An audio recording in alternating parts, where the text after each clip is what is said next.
Hey everybody, welcome to All the Scents. This is the first episode. You've come right at the beginning. I'm going to tell you first a little bit about myself, how I got into fragrances, tell you about the fragrances that you see here behind me, and then tell you what we're going to do on this channel. And I think we're going to have a lot of fun. Like I said, I'm Sonia. By day, I'm an author. I've published some poetry books. I do script writing. I work for Fortune 500 companies doing branding. So I wear a lot of hats and I'm all around busy, but one of my favorite things to do as a side hobby is to go over to Ulta Beauty or a beauty counter anywhere and just smell fragrances. Even my 4-year-old son has gotten into it and will just bring home the little white strips and smell them and pass them back and forth. And he's really into it. Maybe we'll have him on the show too. So let me tell you about what we're going to do here. I have 5 favorite fragrances. They're right here on the shelf behind me. This is called my shelf of champions. The number 1 spot here is occupied by my signature scent. So I don't see that one changing very often, if at all, but I'm always open to surprises. The other 4 probably will change more often as the seasons come and go or as new things come across my desk. So each episode I'm going to be reviewing a new fragrance that I have never ever smelled before. I have not tested it anywhere. Usually I'll receive them as a sample in the mail. This one came from Macy's. They recently sent me a box of 6 new samples for me to try, and this is one of them. So I'm going to try it completely. This is my raw reaction. I never smelled it before, and so we'll see what I think. I'll tell you what I smell as far as the top scents, the heart scents, and the base scents go. Every good perfume anyway has all 3 of those layers, and they take time to unfold. And so we'll stick around for those to unfold. Then I'll give you a little bit of insight into the personality of the fragrances. If I assigned the fragrance a color, what color would it be?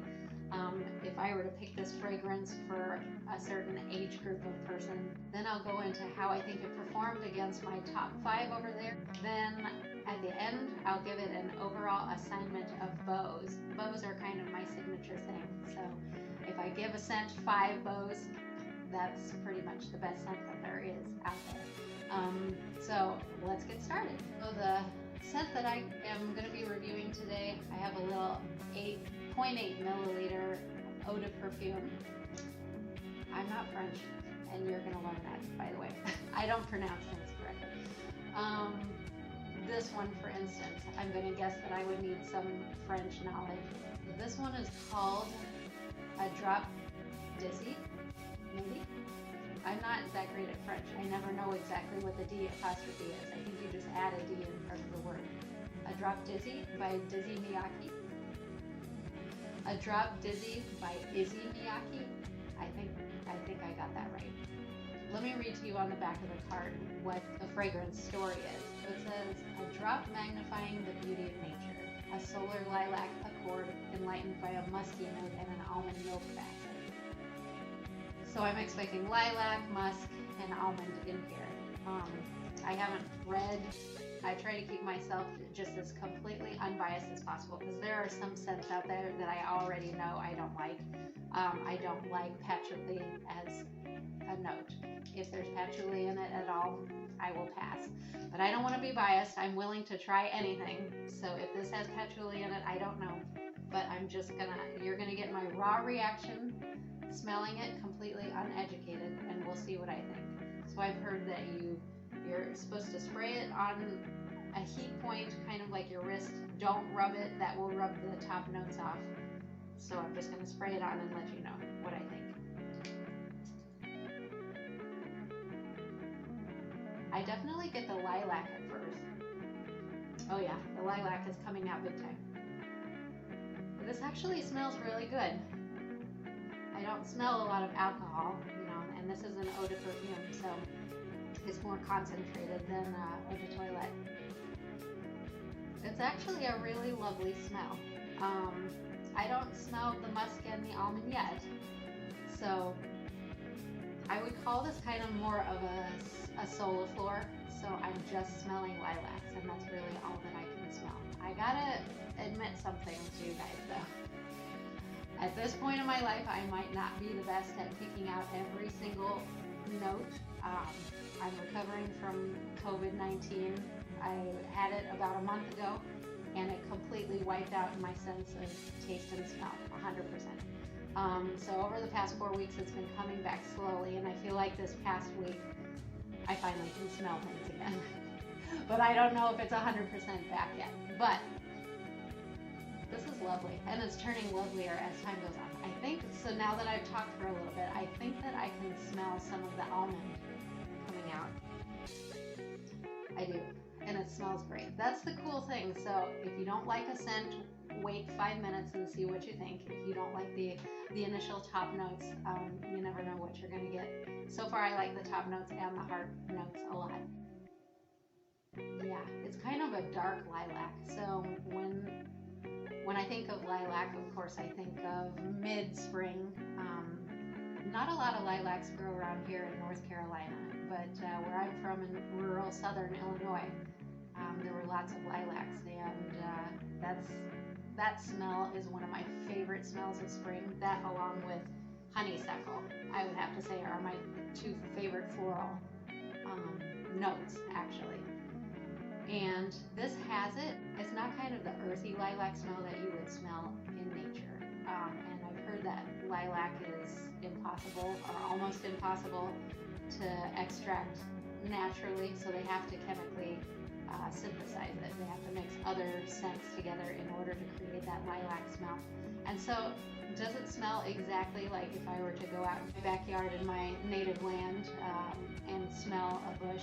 No, it doesn't smell exactly like that, but it does smell very beautiful and radiant, and yeah, it's really nice. It's really nice. So to answer the question, if it were a color, what color would it be? I try not to let myself get biased by the packaging, but I probably did let myself get biased this time. I would say if this were a color, it would be lilac, lavender. It doesn't smell like lavender, but it's a light, kind of a light purple. I wouldn't say it's a pink fragrance, because pink is kind of fruity and juvenile. This is not. It's got a little maturity to it. Would I recommend it for somebody 50 and above? Probably not. It's solidly in my category, I would say, which is late 30s. All right, so the question is, how does a Drop Dizzy perform against my top 5? My top one, which I consider my signature fragrance, and it's going to be a tough challenge, I think, for any fragrance to live up to this one. Chanel's Chance Étrange. Chance Étrange. Did I say it right? Chance Étrange. I really want for French people to help me out with my pronunciation. This is my number 1 favorite. I picked it because it makes me feel lovely as I am right now, and it also is a little bit aspirational. It kind of smells like the person that I want to be. So I see myself growing into it, and that's how I call it my signature scent, because I can see myself wearing it for a long time. Number 2, I have Flora by Gucci Glorious Mandarin. You know, I honestly don't know if this is even available for purchase anymore. It was a flanker that came out several years ago, I think in 2012, and I had to snag a bottle of this off of Mercari, and I haven't been able to find it in any retail stores at all. So I don't know if you can get this one anymore, but I love it so much, and I hope that this big bottle that I was able to get lasts me for a long time.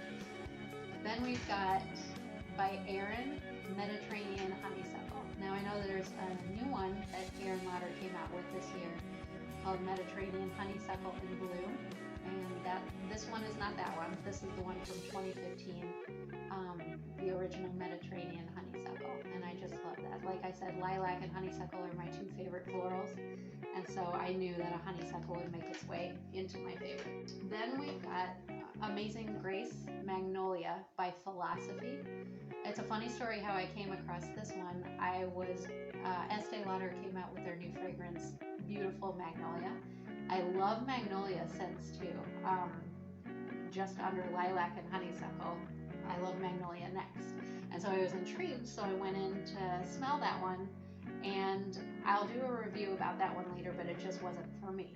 So I turned around, I was in Ulta Beauty, I turned around and looked directly behind me, and they had the Philosophy counter there, and I saw Magnolia on this one. I thought, well, if I didn't like that Magnolia, let me turn around and try it.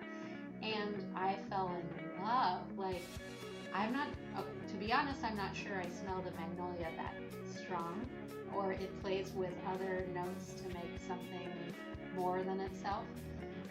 But it's a complicated fragrance. From the top notes all the way down to its dry down, it's beautiful and unique, and I love it. I love that this is the opposite of linear. It's the most well-rounded fragrance that I've smelled. But it's not for every occasion. I think I kind of like it more as an evening fragrance for myself. I don't like really strong fragrances throughout the day, so this would be for going out. And then finally, in my number 5 spot, French Lilac by Pacifica, and this is available in Target, and it's at a great price. It's 100% vegan and cruelty-free, but I would have to say that, like, experience of smelling the bush and getting your nose in there and smelling the leaves and everything surrounding it, I feel like that's the kind of lilac that comes out in this one. It is probably a little bit more linear than the one that I just sprayed here, a Drop Dizzy. This one is evolving really beautifully, but it's just not very lilac-y now. So does a Drop Dizzy give any of those a run for their money? Unfortunately, I'm going to have to say no. I don't think it kicked off any of them. It came close to replacing the Pacifica French Lilac, but not quite. It's just a little bit too maybe muddled of a smell for me. I don't necessarily feel happier or like a better version of myself while wearing this, but it's beautiful, and I'm sure a lot of people will love this one because it is a really beautiful scent, especially for spring or summer. How many bows would I give this one overall? A solid 3 bows. I think it's a great performer. 3 bows is a compliment for me, so I would definitely recommend this to other people who enjoy kind of a darker spring scent.